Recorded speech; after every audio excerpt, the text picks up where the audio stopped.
bienvenidas y Welcome, bienvenidos. everyone. Today we are joined by the Foreign Minister of Mali, Abdoulaye Diop, who is at this moment in Venezuela in the framework of a work agenda that seeks to strengthen South-South cooperation. Both countries have maintained diplomatic relations for over 40 years that have been built on the principles of solidarity, mutual respect, and sovereignty. Minister, thank you for joining us. Thank you very much.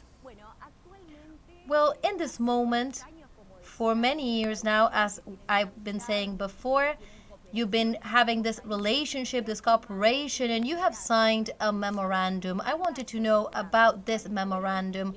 What are the key projects that you agreed to work on? Well, thank you very much for your question and also for having me here in this studio. I'm here today in Caracas in the framework of a mechanism of political consultation established between Venezuela and the Republic of Mali. After 40 years, this mechanism allows both countries to be able to carry out regular meetings to assess the state of our relations and also to find the means to improve them and also to exchange regarding issues of national interest, the regional situation, and the international situation as well.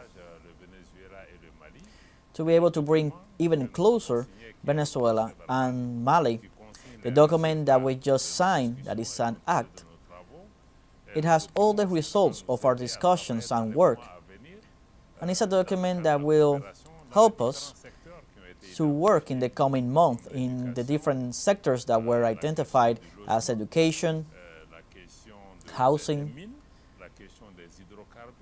mining, hydrocarbons, agriculture. So there are different sectors of interest so that both countries continue to strengthen our solidarity and complementarity in the framework of a South-South cooperation with respect for the sovereignty of our states.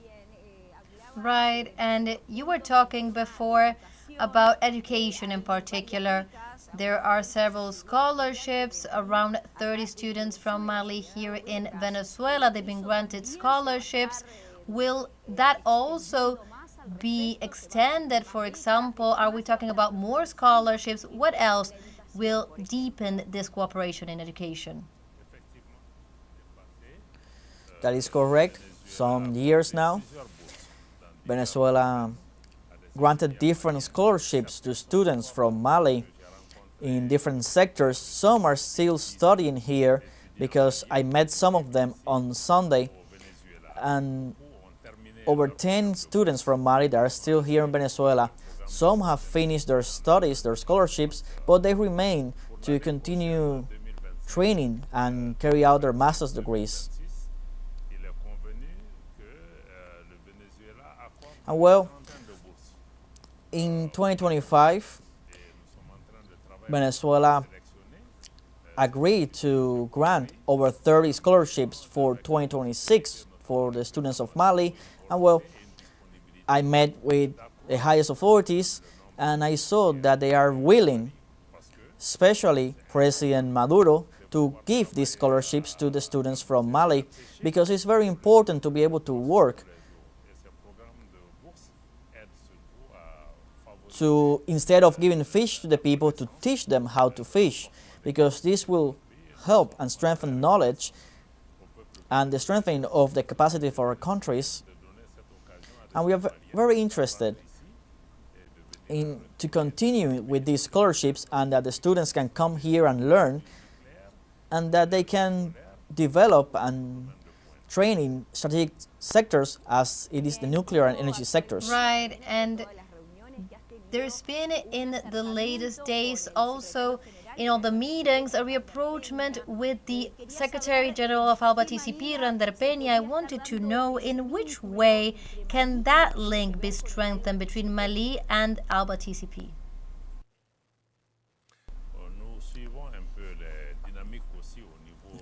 We see also the dynamics at the regional level. ALBA, which was established as a dynamic of sovereignty and dignity here in Latin America, and it's an experience that is very interesting.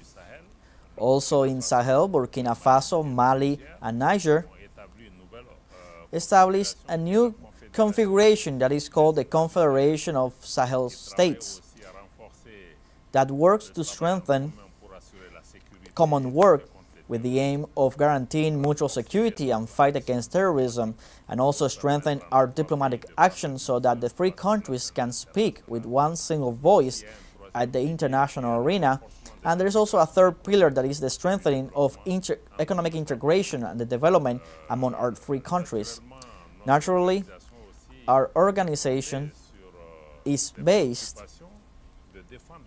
in the concerns of defending the sovereignty of our country, dignity of our country, of our people, and we are also facing neocolonial forces and imperial forces that try to break with this dynamic. And I believe that these values and principles are also shared by ALBA. That is why we are talking about the opportunity and the possibility to be able to get closer and have a dialogue and a collaboration between ALBA and the Confederation of Sahel States, which...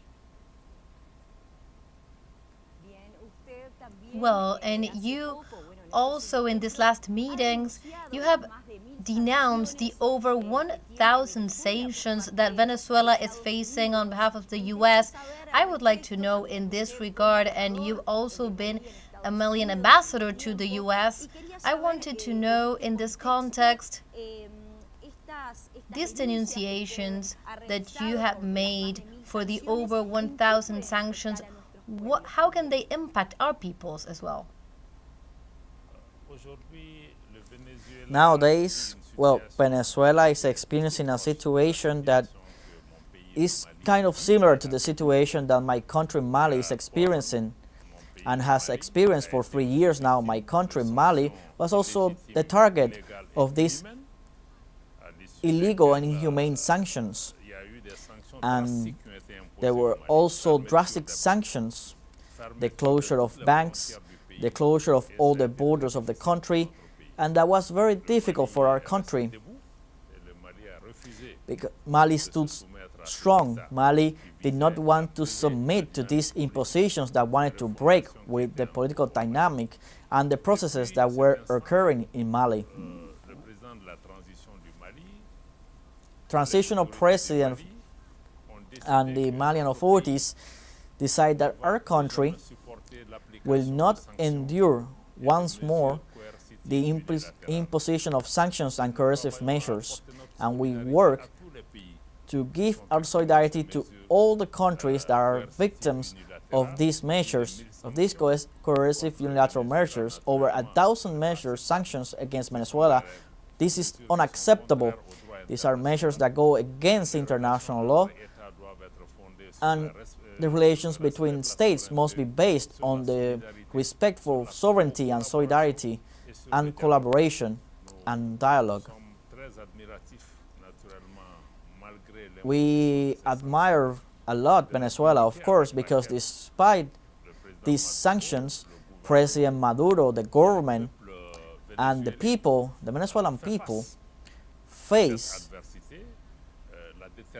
with lots of dignity these challenges, and the determination of the Venezuelan people that seeks the necessary means to live as a sovereign state. And we think that the political decisions of Venezuela must be accepted by all, by the international community. You were just mentioning that in some way Mali has also suffered something similar to what we were talking about, sanctions on Venezuela. I would like to know, what is the situation at this moment and this comparison that you were making with Venezuela and in some way are also affecting your country? I have to say that sanctions and the coercive measures that were imposed on Venezuela go beyond of what Mali has experienced, are very inhumane measures and very heavy. the sanction regime and unilateral coercive measures against Venezuela. Speaking of Mali, you know that there have been political changes in the country, and these political changes came about due to the insecurity situation in my country, the situation that is marked by the attack of terrorist groups. The security situation in Mali was aggravated by the intervention of NATO in Libya that had its repercussions in the north of Mali. There were separatist and terrorist groups that were taken there that threatened Mali's security and demanded the division of our country. There are many neocolonial forces and imperial forces that are hidden behind these forces that want to dominate and that want to take over our natural resources. Transitional President General Assimi Goïta and all the government and the people of Mali are fighting against these impositions, but Mali also received an important support from the international community to face these groups. First, through the presence of over 20,000 French soldiers that remain in Mali, and the forces of the United Nations that stayed for 10 years in Mali, but the situation did not change. So Mali decided to change that paradigm and to stop depending on foreign forces that we had that had a different interest to that of Mali. And we think that the security and defense of our country, the security and the defense of our people must be in the hands of the Malian people. That's the decision of Mali to take control and not depend on other forces that have other interests and that create tensions with something that the people call the international community, but did not support at all our interest. Tell me, what does the Sahel mean nowadays for the integration project in Africa?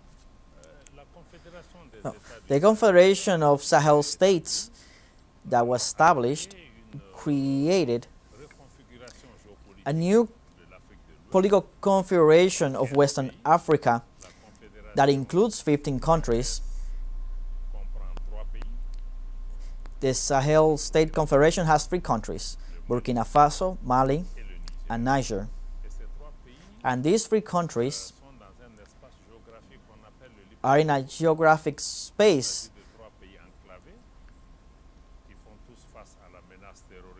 These are 3 countries that are surrounded by land and face the terrorist threats that have the same characteristics, physical characteristics marked by the advance of the desert. These countries, they have in common the rejection to the neocolonial impositions, the rejection to the dominations of our countries at the hands of foreign armies, and also the presence of terrorists or regional organizations, because we have a regional organization in Western Africa, which is ECOWAS, the Economic Community of Western African States,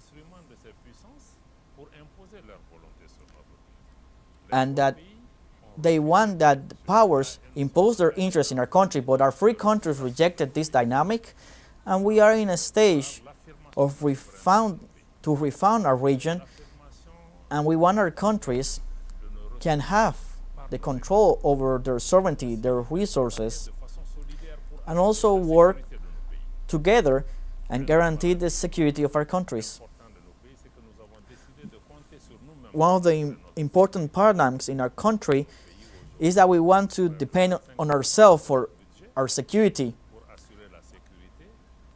Our countries expend approximately 25% of budgets to fight against terrorist groups and guarantee security. This implies that today our countries are in a dynamic of emancipation and not continue to follow the impositions of neo-colonial and imperial forces, even with some countries of our regions that have the interest of imposing their will and and submit Mali or the states of the Confederation. That is why our countries have the same challenges that Venezuela, because every time that our leaders and our countries decide take control to take on their destiny and take economic decisions that do not go in the same direction than what the world governance wants, so then they want to create tensions, and they have the pretext of promoting democracy and human rights. They want to impose a policy of double standards, because what happens in Mali, well, there are other countries that do the same, but the powers support them. But we are countries that decided to say no, we want to take control of our own destinies. And in summary, what I can say is that our free countries, we are in a dynamic of emancipation. We want to renew Pan-Africanism and work nowadays so that there is a multipolar world, multicentric world that allows each country to contribute to the respect of the dignity of its people, but also so that the decisions that that countries make are respected, and also the decision of partners, because many of our countries are not allowed to choose with whom we can work with. Today, Mali comes to Venezuela to have brotherly relationships with Venezuela, but Mali can work with all the countries of the world that respect sovereignty of Mali, that respect the sovereign decision of Mali, even the decision to choose our partners and respect the dignity of the population. So we are seeing that our countries are going in the same direction. Without a doubt, Russia and also China are countries that have cooperated with Mali and continue to do so. So how do you evaluate the role of these powers, such as Russia and China, in this context?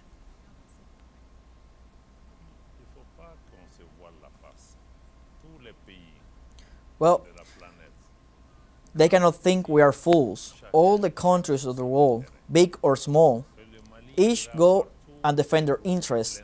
Mali will continue its own interests and those of its people.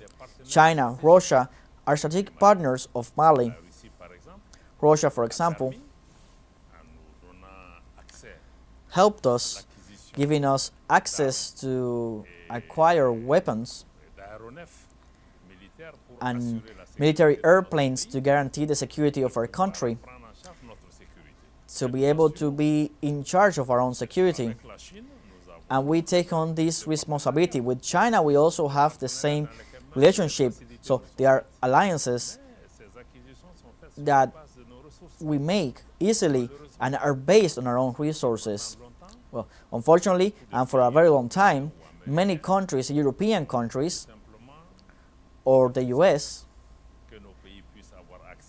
rejected that our country had access to our own weapons. These weapons were sold to the terrorist groups. When the war in Ukraine began, we saw the amount of weapons that were given to Ukraine.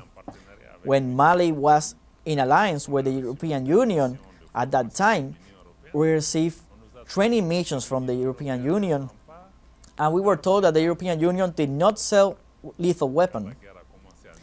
When the war began in Ukraine, all of a sudden we saw that the weapons were authorized by the European Union. So there are countries wonder then, does that mean that the life of someone from Mali or from Burkina Faso, from Niger, does not have the same value than that of a life in Ukraine? Those are the questions that we must make in the international context, and we see that there is a double standard and hypocrisy in the way that the issues are focused. And when our countries take decisions that go in their same direction, then it can be done. We treat with China and Russia in the economic field. So not a single country has the right to deny another country the capacity, the ability, and the possibility of have relationships, trade relationships, or security relationships, if this goes in the direction of the interest of defense. Now we are going to a short break, but we'll be right back.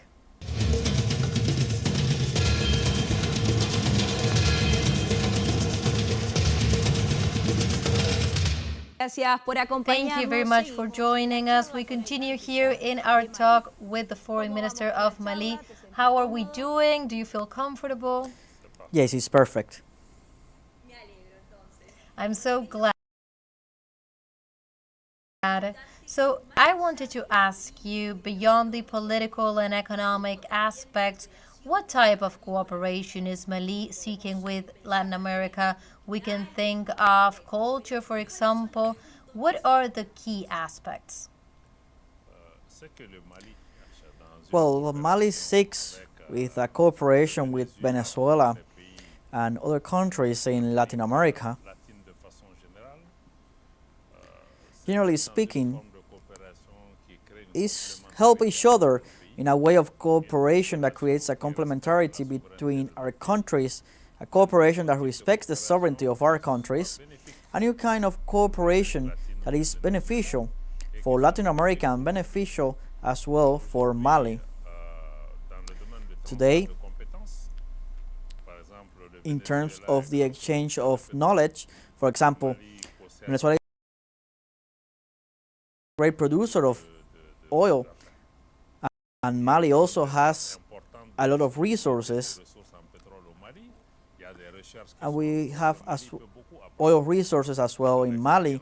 We have research, and we can learn from the experience in Venezuela. Mali can also acquire the hydrocarbons that are produced in Venezuela.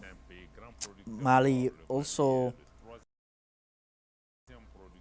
has a great production of gold. Mali is the third producer of gold in Africa after South Africa and Ghana. And well,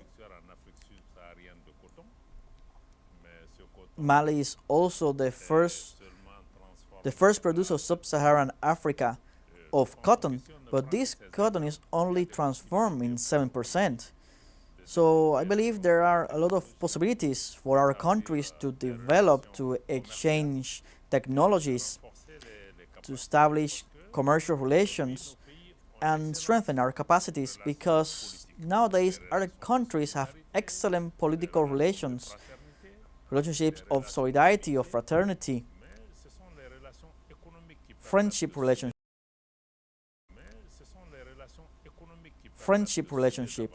But economic relationships are the ones that help a country to move forward. Venezuela and Latin America are not that far from Africa. It's only that we don't have the means of connections, the physical connection means, be it by ships or by planes, to be able to be even closer. A Venezuelan friend told me that Caracas is nearly 5 hours of flight from Cape Verde, so if it is done direct. So it is important to establish the infrastructures that we need.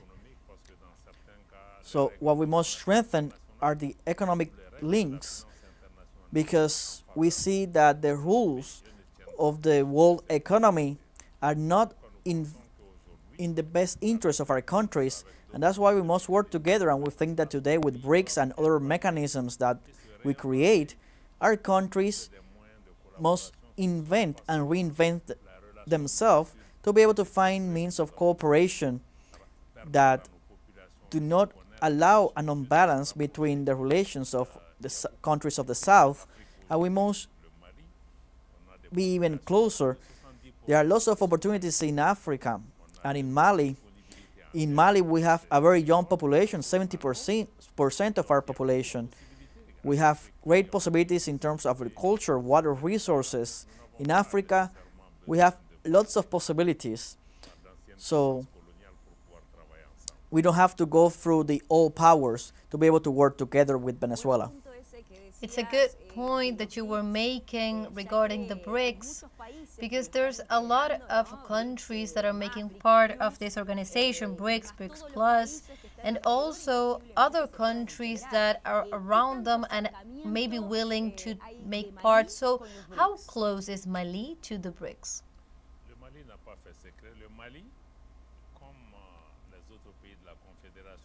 Mali and the other two countries of the Confederation of Sahel States, Burkina and Niger, we're going to mark our own interest in regarding BRICS. Well, in the political field, we want that there is a multipolar world with balanced relationships among countries, and BRICS helps this dynamic. But also we work in the economic field, in the issue of development. BRICS establish mechanisms, be it in regarding currency exchange or financing institutions, as is the BRICS Bank, that offer financing conditions that are more favorable for our countries than the conditions to which we are accustomed to by other financing international institutions. And due to all this, we think that BRICS are an alternative, not the only one, but an alternative to the unipolar world and unbalance in which we find ourselves in. Right. And in order to start closing our interview, I wanted to underscore the situation in Palestine, because Mali, in all these days that you've been also meeting with the foreign minister of Venezuela, Ivan Gil, you have expressed your rejection to the actions and aggressions against the Palestinian people, against the genocide and the occupation. So I wanted to know, what concrete actions is the government of Mali taking in the face of this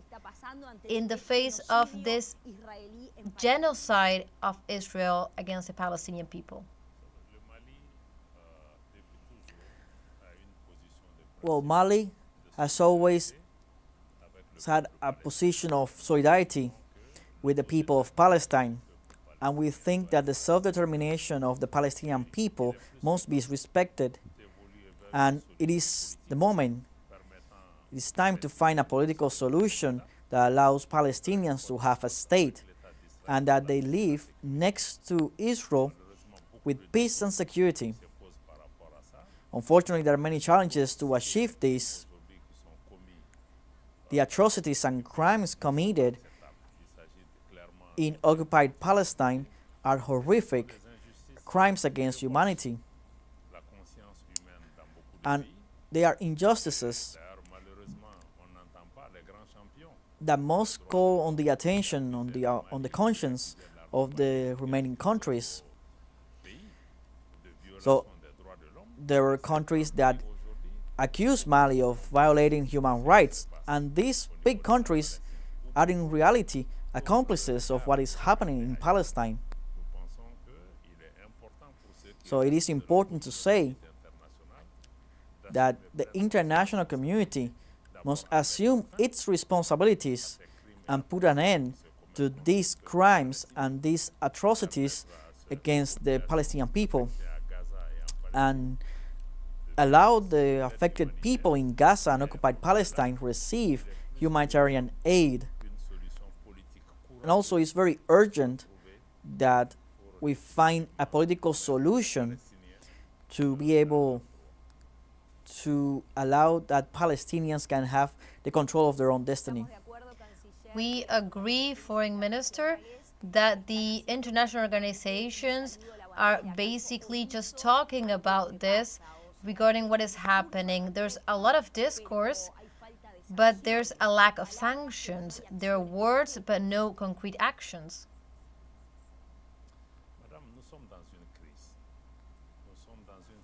Well, I want to tell you that we are currently in a crisis, in a world crisis.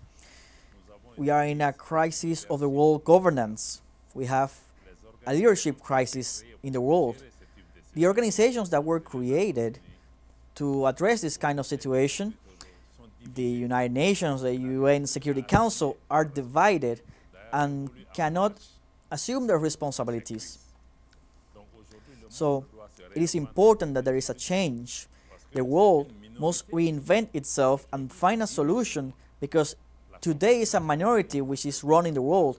The configuration of the current world is not the same as the configuration of the year 1945 after the Second World War.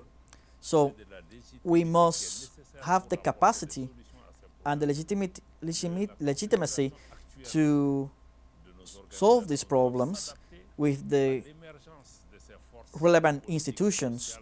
Institutions must adapt to the emergencies of powers, of the economic and political powers that have emerged in the world, but are not considered today when solutions are sought after. This is what explains the crisis that we find ourselves in, and also the fear of the great powers of after the Second World War regarding the space of that must be given to the news forces. That's why this crisis in Palestine or somewhere else, what happened in the region with Iran, our organizations are but observers of issues that they must resolve. Thank you very much, Foreign Minister. It's been a pleasure to have you with us. Thank you very much. Thank you.